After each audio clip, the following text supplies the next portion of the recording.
Vamos a leer en Hechos capítulo 23, versículo 11. Dice: a la noche siguiente se le presentó el Señor y dijo: ten ánimo, Pablo, pues como has testificado de mí en Jerusalén, así es necesario que testifiques también en Roma. Bueno, acá es un llamamiento que hace el apóstol Pablo el Señor Jesús a Pablo, a que predique el evangelio en Roma. Ustedes saben que Pablo era un judío y ustedes saben también que el evangelio empezó entre los judíos. Pero ustedes también saben que en Hechos 1:8, el Señor, cuando explica la gran comisión, dice: en Jerusalén, Judea, Samaria y hasta los confines de la tierra. Y también ustedes saben que nosotros estamos aquí, argentinos, peruanos, bolivianos, paraguayos y uruguayos también, porque estos hombres agarraron la palabra del Señor y la llevaron a cabo, o sea, la implementaron. Y este tema de que vaya a Roma se concreta en Hechos capítulo 27, versículo 1, donde dice: cuando se decidió que habíamos de navegar para Italia, entregaron a Pablo a algunos presos, entregaron a Pablo y a algunos otros presos a un centurión llamado Julio de la compañía Augusta, y embarcándonos en una nave adramitena que iba a tocar los puertos de Asia, zarpamos, estando con nosotros Aristarco, macedonio de Tesalónica. Bueno, acá se inicia el viaje, o sea, Jesús le había dicho en 23:11, necesito que prediques en Roma. El proceso, y eso es lo importante.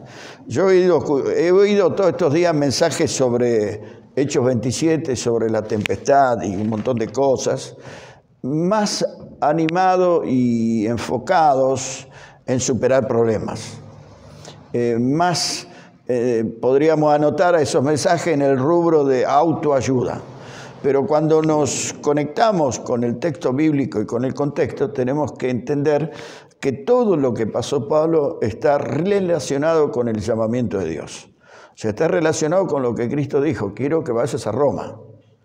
En ese momento se inicia un proceso muy dinámico, muy cambiante, porque ya vimos el domingo pasado que Pablo se la pasó compareciendo ante todas las autoridades y también predicando a los reyes y a los gobernadores. Es decir, un ministerio bastante movidito, porque Jesús le dijo: vas a ir a Roma. Y cumplir la decisión de Jesús tenía toda esta implicancia. Es más, cuando Pablo es interrogado y los judíos querían que lo lleve a juzgarlo a Jerusalén, Pablo dice: no, apelo a César. Era una decisión legal, apela a otro tribunal. Entonces, los otros son obligados a que Pablo sea trasladado adelante del César, que era el que mandaba en todo el Imperio Romano. Todo dentro de los lineamientos puestos por Jesucristo. O sea, todo lo que va a pasar Pablo es por hacer la voluntad de Jesús. Pablo se anotó: yo quiero servir a Cristo. ¿Se acuerdan cuando él se convirtió en Hechos capítulo 9? Que le dijo: Señor, ¿qué quieres que yo haga? Y a partir de ahí empezó el trabajo. Empezó a lloverle el trabajo al apóstol Pablo para servir al Señor. Y aquí se empieza a concretar, empieza el viaje hacia Roma. Y en el versículo, yo le voy a citar ahora, en el versículo, acá lo tengo, capítulo 27, versículo 37, te dice cuánta gente estaba en ese barco, o iba con Pablo. ¿Cuántos eran? 266. Entre ellos estaban los marineros, los soldados, y había presos. Los presos en ese entonces eran usados para remar. Algunos de los presos, a veces cuando llegaban a destino, en este caso era Roma, los iban a matar porque eran sentenciados a muerte. De esto habla en otra parte el apóstol Pablo mucho. otros no. Los barcos solían tener distintos niveles. Vieron en las películas, ustedes que tienen esos remos largos, y había el de más abajo, donde remaban, más arriba y más arriba. Bueno, los de más abajo generalmente eran condenados a muerte y los trataban muy mal. Entonces, esta era la tripulación, soldados, marineros y presos. Pablo iba entre los presos. El proyecto era llegar a Roma, como Dios le había mostrado, y él estaba muy dispuesto a ir a Roma. A pesar de que le habían dicho varios, aún algunos profetas, de que iba a tener muchos problemas, pero él no podía resistirse a la voluntad de Dios. Su vida consistía en hacer lo que Dios decía. Y cuando empieza el trayecto, ustedes podrán ver en el versículo 4, dice, y haciendo a la vela desde allí, navegamos a Sotavento de Chipre, porque los vientos eran contrarios. Y en el versículo 17 dice, por ejemplo, versículo 7, navegando muchos días y llegando a duras penas frente a Guido, porque nos impedía el viento, navegamos a Sotavento de Creta frente a Salmón y costeándola con dificultad.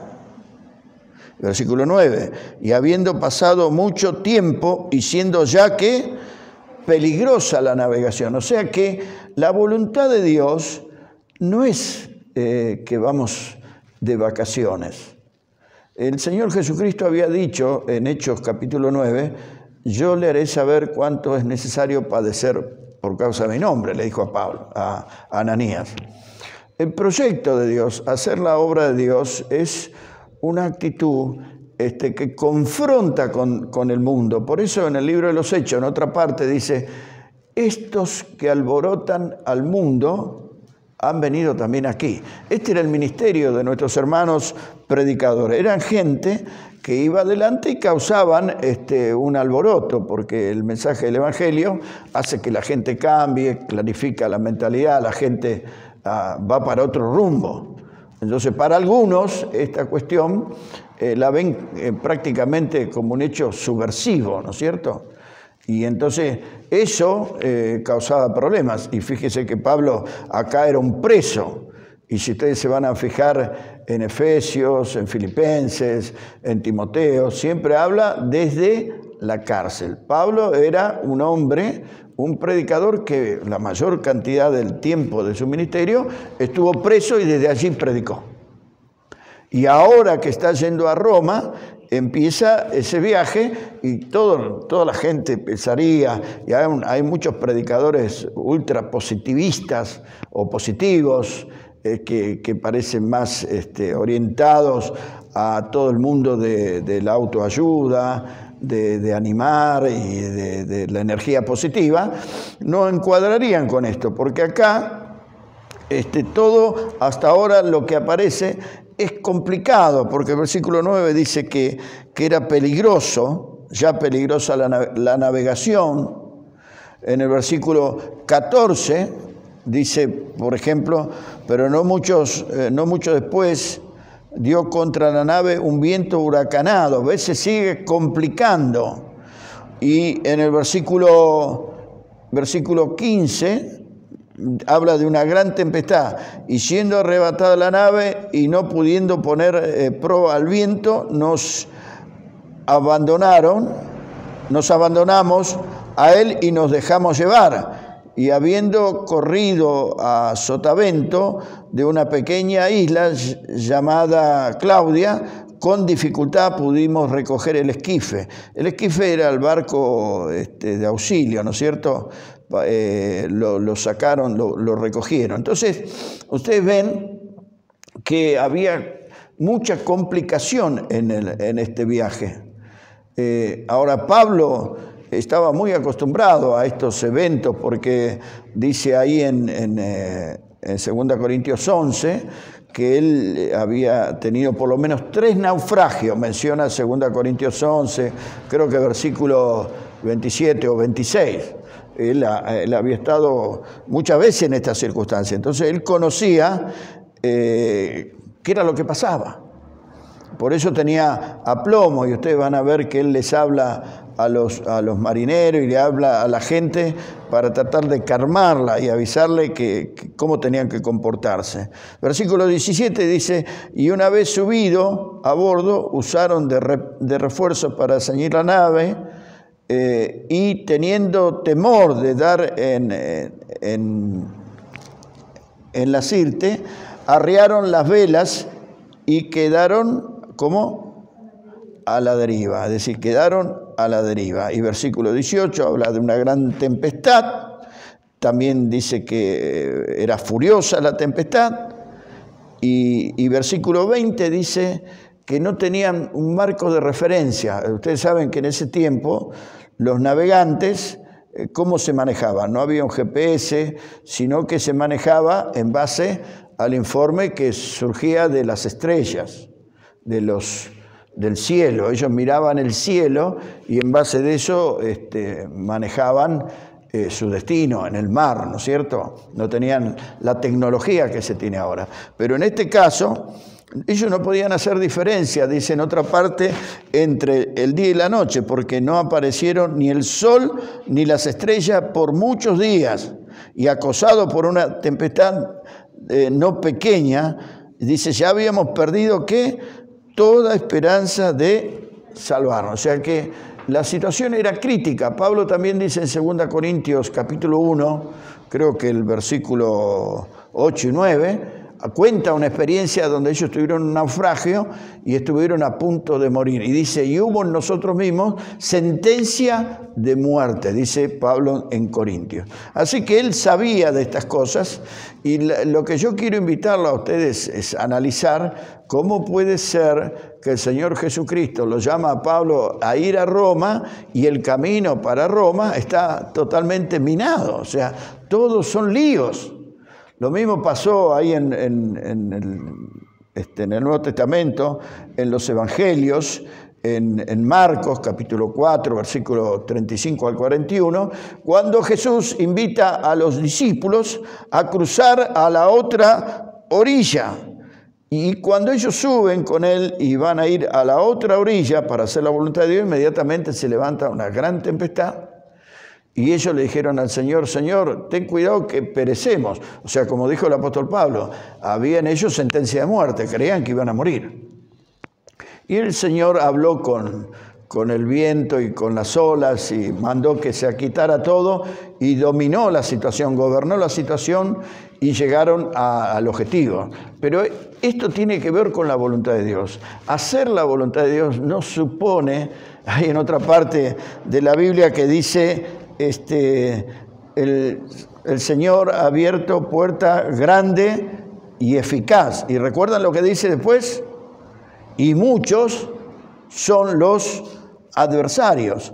O sea que suele ser que para hacer la voluntad de Dios no es una regla fija, porque algunos hermanos o algunas hermanas en la historia del Evangelio han tenido una situación o un camino un poco más tranquilo, pero no siempre es así. Muchos hermanos han sido matados en la historia de los apóstoles y también en historias más recientes, y está pasando hoy en día en el mundo musulmán y en la Rusia, habían matado a muchos. Yo he conocido mucho al pastor Richard Brumbrand y los encarcelaban, los torturaban, en muchos países los sometían a tratamientos psiquiátricos, los operaban, jugaban con ellos. O sea, en algunos casos, a algunos cristianos les tocó una vida más tranquila, pero en otros casos el camino fue bastante complejo, bastante doloroso, y Pablo lo experimentó, y acá vemos cómo el llamamiento del Señor presupone la posibilidad de que pasen todas estas cosas.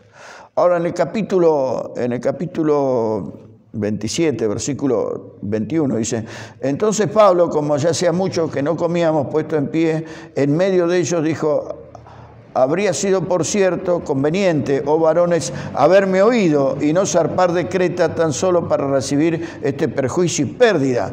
Pero ahora os exhorto a tener buen ánimo, pues no habrá ninguna pérdida de vida entre vosotros, sino solamente de la nave. Porque esta noche ha estado conmigo el ángel de Dios, de quien soy y a quien sirvo, diciendo: Pablo, no temas.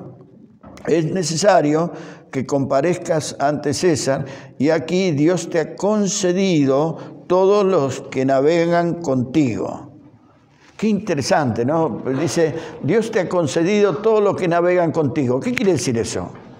Que Pablo oraba en medio de la tormenta, de la tempestad y de todo el lío que había por toda la tripulación, por los presos, por los marineros, por los soldados. Él venía orando todo el tiempo por ellos y Dios le respondió positivamente. Le dijo: yo he oído tu plegaria y te he concedido tu petición. Nadie de acá va a morir. Esa es la respuesta. Pero lo muy interesante es que en un momento tan dramático como el que se estaba produciendo, porque cuando habla de una tempestad furiosa, van a ver después, cuando damos vuelta a la hoja, que la nave se partía, cosas por el estilo. No estamos hablando de cualquier cosa. Y en medio de eso, del momento más oscuro, del momento más dramático, más crítico, ¿quién aparece? El Señor. Y le dice: mirá, yo conozco y he oído tus oraciones, nadie de aquí va a morir. Pero cambia los planes el Señor. Le dice: Pablo, la mano viene muy complicada, las dificultades son bastante grandes, por lo tanto revoco el mandamiento de que vayas a Roma. ¿Dijo eso? No, dijo en el versículo 24, Pablo, no temas, es necesario que comparezcas ante César. Es decir, el mandato seguía vigente. Todos estos avatares, todas estas complicaciones son parte del entrenamiento de fe que los hijos de Dios viven.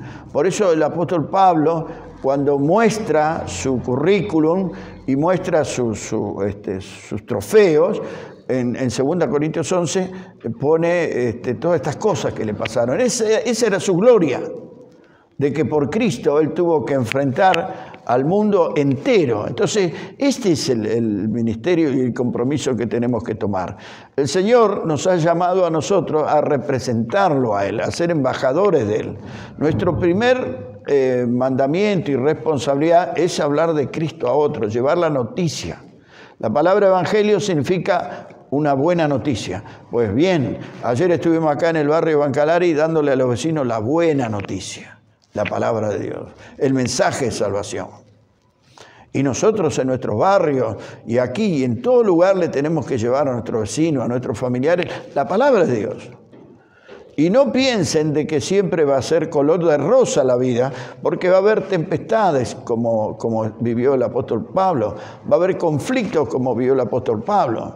Y ayer estaba hablando con un hermano de otra ciudad, de acá de Buenos Aires, donde está viviendo un problema bastante doloroso en su vida, en su familia.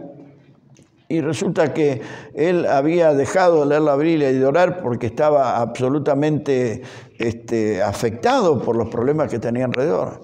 Entonces yo le conté que es necesario que los hijos de Dios y los predicadores y las hermanas que predican, los que llevan la palabra de Dios, los que están comprometidos con Cristo, pasen por estas vicisitudes.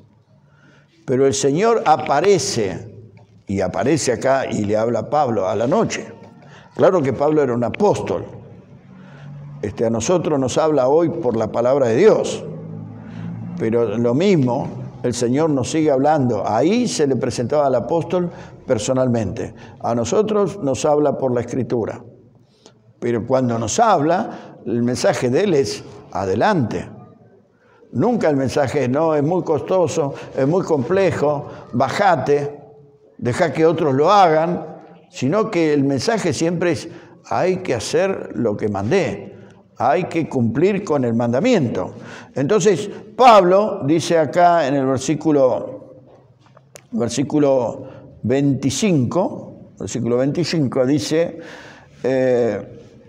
yo confío en Él, ¿no es cierto? Por tanto, oh varones, tened buen ánimo, porque yo confío en Dios, que será así como se me ha dicho. Esto es vital, que nosotros confiemos en el Señor. El Señor nos habla, el Señor nos dice, vayan a Roma, vayan a Bancalari, vayan al barrio donde sea, háblenle a la gente de Cristo, ganen almas, reproduzcanse. Confíen en mí y no teman. Fíjense que le dice en el versículo creo que 24, dice, diciendo Pablo, no temas, porque Pablo no era Superman, era un hombre de carne y hueso, que le corría sangre por las venas como a nosotros, y en medio de esa dificultad tan terrible, en medio de esa cercanía a la muerte, de morir ahogado, que es una muerte terrible, Pablo tenía temor. Y el miedo es algo que nos inhibe, es algo que nos paraliza. Pero el Señor se comunica con Pablo, le dice, no tengas miedo, yo estoy contigo. Ahí me recuerdo bien en 2 Timoteo 4, cuando Pablo habla y dice, el Señor, en mi primera defensa, ninguno estuvo a mi lado. Y los escritores dicen que cuando le tocó definitivamente estar delante del César, la iglesia lo abandonó. La iglesia lo abandonó. ¿Qué dice? En mi primera defensa, ninguno estuvo a mi lado, pero el Señor estuvo a mi lado. Y eso es lo que yo veo en la Biblia. A los hombres y a las mujeres que toman una decisión de seguir el camino de Cristo, de hacer su voluntad, de ir a Roma para hablar de Cristo, el Señor los fortalece, el Señor los auxilia. Él les habla por medio de la palabra de Dios. Él les da fuerzas. Porque dice, me dio fuerza, le da fuerzas espirituales, le da ánimo para seguir adelante. Pero a los que están enrolados y contagiados y comprometidos con lo que la palabra de Dios dice. El versículo 27 dice que ellos, venida la 14ª noche, y siendo llevados a través del mar Adriático, a la medianoche, los marineros sospecharon que estaban cerca de tierra, ¿no es cierto? Y echando la sonda era algo para saber la profundidad, ¿no?, que había, hallaron 20 brazas, que creo que son 5 metros de profundidad. Entonces se dieron cuenta que estaban cerca de tierra. Versículo 30, entonces los marineros procuraron huir de la nave. Versículo 31, pero Pablo dijo al centurión, a los soldados, si estos no permanecen en la nave, vosotros no podéis salvaros, ¿no es cierto? Vosotros no podéis salvaros. Versículo 34, por tanto ruego que comáis por vuestra salud, pues ni aun un cabello de la cabeza de ninguno de vosotros perecerá. Y habiendo dicho esto, tomó el pan y dio gracias a Dios en presencia de todos, y partiéndolo comenzó a comer. Entonces todos, teniendo ya mejor ánimo, comieron también. Y éramos todas las personas en la nave 266. Después, en el versículo 42, dice que los marineros, dice, entonces los soldados acordaron matar a los presos para que ninguno se fugase nadando. ¿Esto por qué pasaba? Porque en la ley romana, si se te escapaba un preso, te mataban a vos. Si eras un soldado, un centurión, ¿no? Esa era la ley. Por eso cuando Pablo en Hechos capítulo 16 desaparece del calabozo el carcelero de Filipo, ¿qué iba a hacer? Dice que se iba a matar con la espada. Porque la ley romana dice que si se te escapa un preso, te mataba la autoridad. Te torturaban y te mataban. Entonces acá, como había este problema, que la nave se estaba rompiendo toda, se estaba destruyendo, lo que dijeron los soldados entre sí, que sería lo mejor matar a todos los presos. Así se salvaban ellos el pellejo, ¿no es cierto? Fíjense ahí, creo que en el versículo 41 dice, pero dando en un lugar de 2 aguas, hicieron encallar la nave y la proa, hincada quedó inmóvil y la popa se abría con la violencia del mar. Es decir, se está rompiendo todo el barco, se estaba hundiendo. Es decir, si uno piensa que por hacer la voluntad de Dios va a entrar en un mundo de rosas, en un mundo sin complicaciones, no, porque el mundo se opone a Cristo. El diablo se opone a Cristo y uno mismo tiene dentro de sí mismo condiciones que también resisten a Cristo. Por eso es una lucha de fe y una lucha del Espíritu en donde uno tiene que decidir hacer la voluntad de Dios, como decimos habitualmente, contra viento y marea. Y esto es lo que hizo el apóstol Pablo, contra viento y marea. El hombre decidió persistir y se estaba rompiendo todo, se estaba hundiendo la nave, pero ellos lograron, fíjese, versículo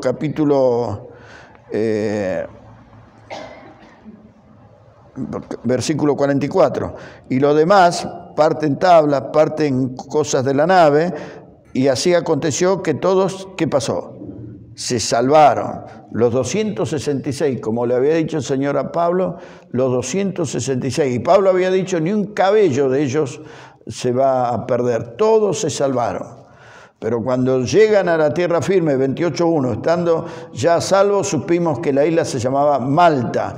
Y los naturales nos trataron con no poca humanidad, porque encendiendo un fuego nos recibieron a todos a causa de la lluvia que caía y del frío. Entonces, habiendo recogido Pablo algunas ramas secas, las echó al fuego, y una víbora, huyendo del calor, se le prendió en la mano. Cuando los naturales vieron la víbora, colgando de su mano, se decían unos a otros, ciertamente este hombre es homicida, a quien escapado del mar, la justicia no lo deja vivir. Pero él, sacudiendo la víbora en el fuego, ningún daño padeció. Ellos estaban esperando que él se hinchase, o sea, que reventase, porque la víbora te mata, o cayese muerto de repente. Mas habiendo esperado mucho y viendo que ningún mal le venía, cambiaron de parecer y dijeron que era un dios. O sea, las dos veces se equivocaron. Cuando la víbora lo mordió, ellos supusieron que era un castigo de Dios. Y cuando la víbora no lo mató, ellos supusieron que él era un dios. Las dos veces se equivocaron. El apóstol Pablo era un apóstol. En Marcos 16:17 dice, estas señales seguirán a los que creen. En mi nombre tomarán serpientes. ¿Se acuerdan? Hechos 16:17. También venenos y otras cosas. Dice, impondrán la mano sobre los enfermos y sanarán. Y esto pasa en el versículo 8. Dice, y aconteció que el padre de Púbilo estaba en cama, enfermo de fiebre y de disentería. Y entró Pablo a verle, y después de haber orado, le impuso las manos y le sanó. Hecho esto, también los otros que en la isla tenían enfermedades venían y eran sanados, los cuales también nos honraron con muchas atenciones, y cuando zarpamos nos cargaron de las cosas necesarias. Así que Dios lo iba cuidando a Pablo, lo iba acompañando a este apóstol en el camino. Y llegaron al fin a Roma. Fíjense en el capítulo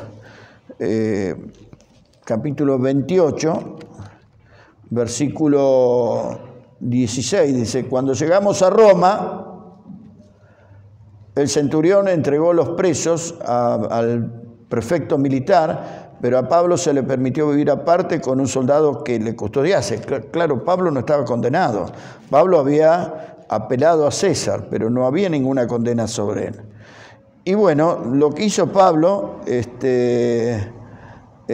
dedicarse a predicar. Fíjense versículo 21. Entonces ellos le dijeron, nosotros ni hemos recibido de Judea cartas acerca de ti, ni ha venido alguno de los hermanos que haya denunciado o hablado algo mal de ti, pero queríamos oír de ti lo que piensas, porque de esta secta nos es notorio que en todas partes se habla contra ella.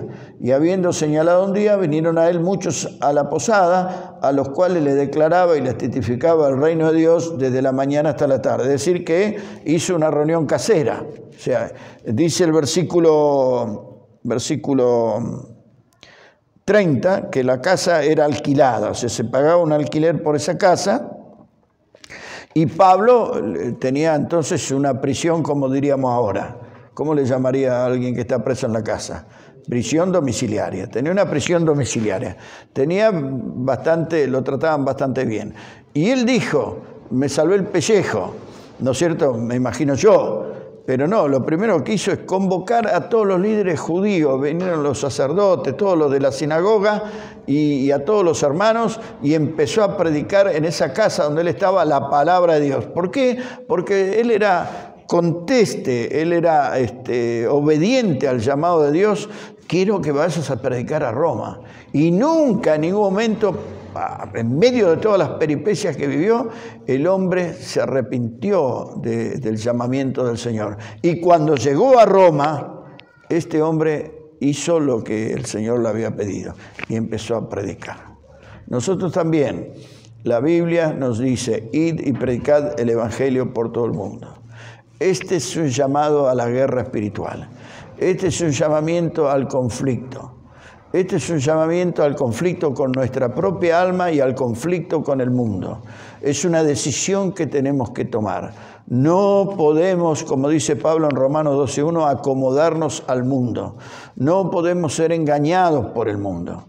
Nosotros necesitamos llevar el mensaje de Jesucristo, porque Jesús vino a esta tierra para morir por la gente, entregó su vida por la gente, y no vamos a ser nosotros los que hagamos que no se oiga ese mensaje. No vamos a ser nosotros los que generen un tropiezo para que se oiga el mensaje. Nosotros tenemos que hablar de Cristo. Oremos.